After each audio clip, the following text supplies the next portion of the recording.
خنده ای تو ما را میکشند برای یک خنده ای تو ای خونی منی به گناه در گردن تو بالا به نگاه ستاره ای من ای خوناب چکید تا بری رخساره ای من ای خواهر مادر جامعه من پاره کنم در خواب نرفت این سری بیچاره ای من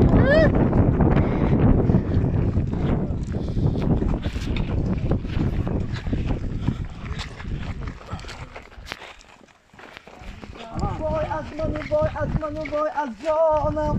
ای این حضرت عزرائیل شده میمانم این حضرت عزرائیل ای جان طلبم ای شاید که به آسانی برایت جانم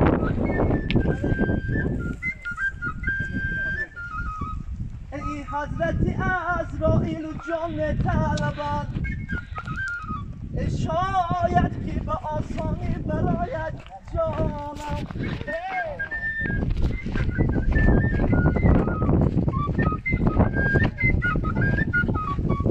ای یاران یارازی هم جدایی نکنید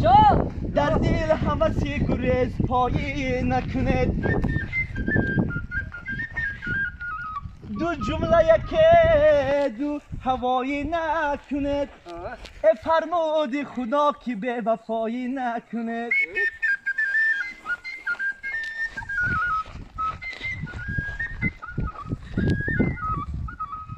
ای ماهش زمانه دنیا همه ای حسی بحری بر حکمت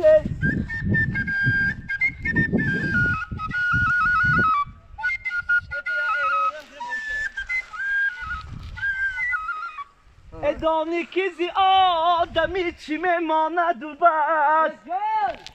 مهر است و محبت است و باقی همه